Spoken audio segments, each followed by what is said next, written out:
한동안은 이런 전시가 없을 거예요. 우리나라에 유화를 전부 채워넣었던 전시가 없어요. 몇십 년 동안. 그걸 도전했던 전시였고 이뤄냈던 전시였고 사람들에게 우리나라에도 유화로만 가져온 전시가 열릴 수 있다. 이거를 보여줬죠. 그런 전시가 없었어요. 지금까지도 아마 한동안 없을 거고. 하나, 둘, 셋.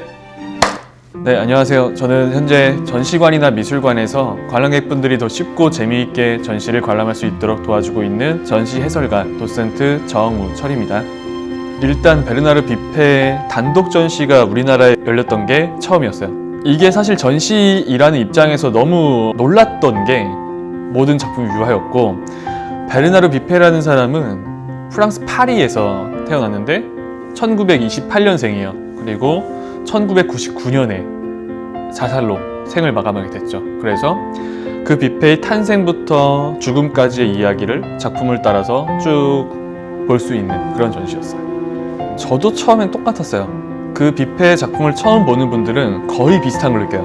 너무 강렬하다, 그로테스크하다, 화가 정신 이상한 거 아니냐, 이런 반응이 대부분이에요. 처음에 인터넷으로만 뷔페의 작품을 보다가 일본 뷔페 미술관에 가서 실제 작품을 봤는데 깜짝 놀랐어요. 너무 강렬해서, 너무 그로테스크했고, 이 사람은 대체 무슨 일이 있었길래 그림을 이런 식으로 그렸을까 너무 궁금했어요. 그 사연이.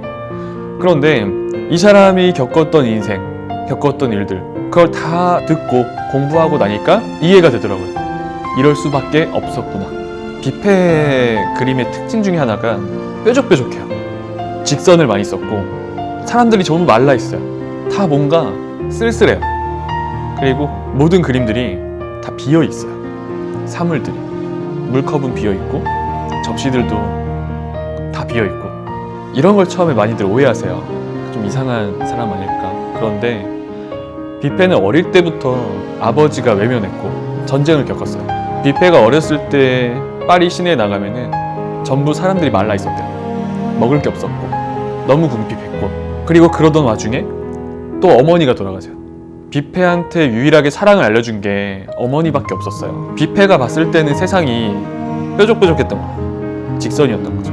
유한 걸 그릴 수가 없었던 거예요. 이 사람은 어릴 때부터 봐왔던 게 고통이었기 때문에. 어떻게 보면은 정말 꾸밈없이 그린 화가가 뷔페예요. 내가 봤던 거. 그리고 그때 그 당시 사람들도 그 마른 것들, 생기 없는 것들을 보고 공감을 한 거고. 그게 뷔페가 세상을 바라봤던 모습이었어요. 일단 광대를 많이 그렸어요. 왜 본인을 광대라고 생각했냐면, 사실 광대라는 게 요즘에서 약간 공포영화에 많이 나오거든요. 원래 처음에 광대가 등장했을 때만 해도 그런 이미지가 아니었대요. 우스꽝스러운 복장 입고 나와서 자신의 실제 그 감정은 숨기고 남들한테 웃음을 주는 존재였대요. 뷔페는 그 광대를 보면서 그런 걸 느꼈대요. 아, 이게 어떻게 보면은 인간에 대한 본질이구나, 이게 인간의 삶이구나. 광대들이 나와서 사람들을 웃기는데 실제로 본인이 그런 건 아니잖아요. 내 자신을 숨기는 거잖아요. 뭐 슬플 때도 있고 고통스러울 때도 있는데 숨기고 나와서 사람들한테 밝은 모습을 보여주잖아요. 그게 광대라고 생각을 했는데, 뷔페 또한 그랬던 게, 뷔페도 고통이 엄청났거든요. 이게 저는 공부하면서 이런 생각까지 했어요. 아, 이렇게 살았던 사람이 어떻게 버틸 수 있었을까? 그런 생각이 들 정도로 힘들었는데, 뷔페 지인들이 봤을 때는 밝은 사람이었대요. 그러니까 본인이 연기를 한 거예요. 난 힘든데 밖에 나가서는 안 그런 척을 많이 했대요. 재밌는 농담도 많이 하고. 그래서 본인 인생 자체가 광대라고 생각하지 않았을까? 어떤 작품 보면은 본인이 자기 얼굴에 광대 분장을 해요. 그리고 자기 얼굴, 뷔페는 자화상이 광대 분장을 한 게 많아요. 아마 본인 인생 자체를 광대로 생각했던 것 같아요. 그래서 그런 말이 나왔을 것 같아요. 원래 뷔페가 처음 등장했을 때 그 당시 사람들이 충격받은 게 그거였어요. 이 세상을 직선으로 표현했다는 거. 그런데 뷔페가 그걸 처음 그렸을 때가 10대예요 10대 애가 갑자기 세상에 나와서 전시회 그림을 냈는데 이 세상을 전부 직선으로만 그린 거예요. 뾰족뾰족하게. 이때 뷔페가 정말 한 방의 슈퍼스타가 돼요. 그림을 이렇게 그린 애가 있는데 10대인 거죠. 애초에 처음에 천재 소리를 들은 게 그것 때문이에요. 아무도 시도하지 않아도 하품을 그린 거죠. 그리고 그게 그 당시 사람들한테 공감이 됐어요. 왜냐? 너무 힘들었으니까. 이렇게까지 우리가 생활하고 있는 고통을 적나라하게 표현했던 화가가 없었던 거예요. 보통 똑같이 그리는 걸 사실주의라고 하잖아요. 그런 건 아니에요. 뷔페는 내 마음이 보는 걸 그대로 그렸는데 사람들이 공감을 했던 거죠. 아, 그래, 내가 사는 게 이런 거였어. 내가 지금 생활하는 게 이렇게 보여. 보이는 대로 그리지 않았는데 공감을 한 거예요. 그래서 천재인 거죠, 어떻게 보면은. 뮤즈를 만난 거. 사랑하는 사람이죠. 아나벨. 그런 말이 있어요. 뷔페는 아나벨이 없었으면 이미 30대에 자살했을 거라고. 아나벨을 정말 사랑했어요. 물론 아나벨 전에 한 번 만났던 여성이 있어요. 그분을 그렇게까지 사랑한 건 아니었어요. 그때쯤에 만나가지고 약간 좀 붕괴 같은 사랑을 했었는데 금방 꺼진 거죠. 그리고 그 다음 만나게 되는 게 아나벨이라는 여성인데 정말 사랑했던 것 같아요. 그래서 희한하게도 그 아나벨을 만나고 나서 그림이 좀 밝아져요. 그림이 좀 이뻐지고, 아마도 그 아나벨이 있었기 때문에 그래도 70대까지 살 수 있지 않았을까. 이게 어떻게 보면 되게 놀랍거든요. 그렇게 고통받으면서 고통에 대한 그림을 그리다가 사랑하는 사람을 만났을 때 아예 화풍이 살짝 변한다는 거. 아름답게. 전 그 생각도 했어요. 아, 진짜 사랑이란 건 빼놓을 수가 없구나. 그리고 원래 뷔페가 그걸로도 유명해요. 지고지순. 아나벨만을 사랑한 거예요. 만나고 나서 죽을 때까지. 그래서 사람들이 더 좋아했던 것도 있어요. 처음에 10대 때 성공을 하고 한동안 비난을 많이 받았어요. 약간 30대 중반쯤부터는 시대에 역행한다고. 왜냐면 그 시대에는 추상미술이 뜨기 시작을 했는데 추상미술은 아니니까. 그때 10대 때 얻었던 인기가 한 번에 밑으로 추락하는 사건을 겪어요. 완전 뷔페도 밑바닥까지. 쉽게 얘기해서 피카소가 최고였어요. 피카소가 뭐 추상이라고까지 하긴 애매한데 형태를 다 분해시켜버렸잖아요. 그리고 항상 그 전까지만 해도 구상 작가들은 평면에 원근감을 넣어서 입체감을 줬는데 피카소는 그걸 깨버린 거예요. 다시점이라고 하죠. 다각도에서 본 시점을 한 번에 조합해버린 거예요. 평면에. 이게 엄청난 유행을 하고 있었어요. 그리고 다들 그걸 따라갔어요. 그런데 뷔페는 물어봤대요. 대체 왜 추상이 유행인데 계속 구상을 고집하냐. 추상으로 바꿔도 되지 않냐. 그런데 그 사람들의 잣대에 흔들리지 않고 계속 그렸어요. 사람들이 뭐라고 한다고 해서 화풍을 바꾸지도 않아요. 끝까지 자기 스타일을 유지해요. 전 그걸 느꼈거든요. 아, 진짜 이게 사람들의 그 엄청난 비난에도 흔들리지 않고 자신만의 예술을 추구하고 자기의 길을 묵묵히 걸어갔던 사람이라는 거. 그게 어떻게 보면 거장의 조건이었을 수도 있겠구나. 그래서 저는 제가 뷔페를 공부하면서 느꼈던 건 그거예요. 저도 이걸 전달해주고 싶었고, 지금 혹시 누군가한테 비난을 받고 밑바닥에 있다고 해도 묵묵히 가는 거죠. 그게 뷔페의 거의 그런 중요한 메시지였던 것 같아요. 뷔페가 자살 직전에 그린 게 있고 몇 달 전에 그린 게 있어요. 그 몇 달 전에 그린 것부터 이야기를 해야 돼요. 그 제목이 브루타뉴의 폭풍이거든요. 이때쯤이 되면은 파킨슨병이 심해져요. 파킨슨병에 걸렸는데 그게 심해졌던 시기예요. 1999년. 그때 이제 이미 자살을 생각했던 거죠. 먼저 제목이 브루타뉴의 폭풍이에요. 브루타뉴는 어머니가 돌아가시기 전에 뷔페를 자꾸 데려갔던 곳이었어요. 원래 어머니가 그리울 때 그리던 곳이 브루타뉴였어요.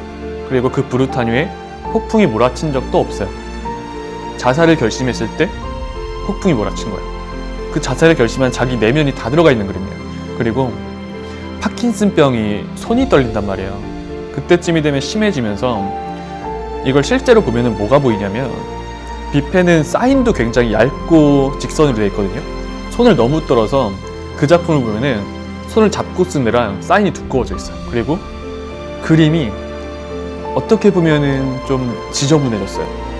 물감이 다 흩어져 있고 너무 떠니까 손을. 그런 게 다 느껴지는 거예요. 그 작품을 이 설명 안 들으신 분들은 많이 놓치는 포인트인데, 브루타뉴의 폭풍 작품 중앙에 보시면 노란 게 이렇게 세워져 있어요.